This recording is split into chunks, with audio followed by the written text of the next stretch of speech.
curioso é pensar que, muito pela nossa vontade de buscar por fontes confiáveis de notícias sobre o coronavírus, acabamos mergulhados em uma avalanche de informações o dia inteiro. E é exatamente por isso que, por outro lado, buscamos por entretenimento, para dar um respiro nessa avalanche de notícias. Conversando com o Eduardo Brandini, perguntamos como estava o conteúdo sobre futebol. Afinal, este é um setor que parou e continua parado aqui no Brasil. Por exemplo, para onde esse público que consome conteúdo foi? O que a gente consegue observar é que as pessoas estavam vindo para o YouTube perguntar as mais diversas coisas.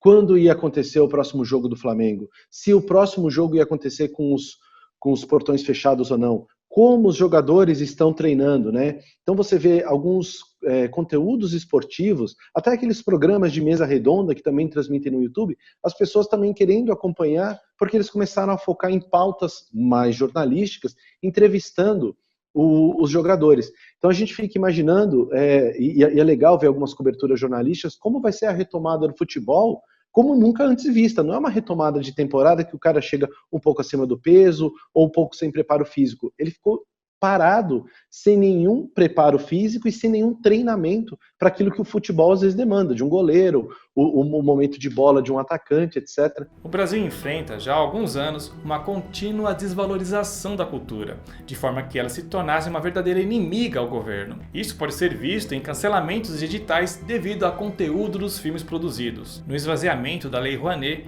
e na nomeação de nomes ideológicos a cargos que cuidam de incentivo às artes. Se o entretenimento é uma das peças-chave da cultura, como ficaríamos nesse período difícil de pandemia e isolamento social se não tivéssemos como ter esse escape? Você passa a acompanhar o jornalismo, você passa a ficar muito tenso, muito estressado, muito ansioso, e o entretenimento e a ficção é exatamente aquilo que consegue que você reflita de uma maneira diferente, né? Pode ser simplesmente para você distrair, pode ser simplesmente para você rir, ou pode ser para você relaxar, né? Para você sair um pouco desse túnel. Tem essa potência muito forte na quarentena, sabe? Eu espero muito que a consequência desse período de confinamento seja de uma articulação artística maior junto com a galera da sociedade, assim, de que a gente precisa fazer isso. Tem muita gente que trabalha com isso. E é muito importante para a identidade de um país, né? A Fernanda Montenegro fez uma fala maravilhosa. O que é um país, então? É uma fronteira e uma constituição, simplesmente, né?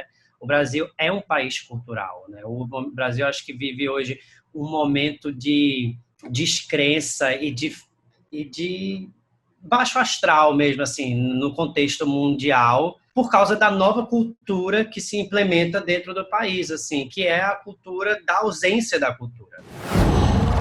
Qual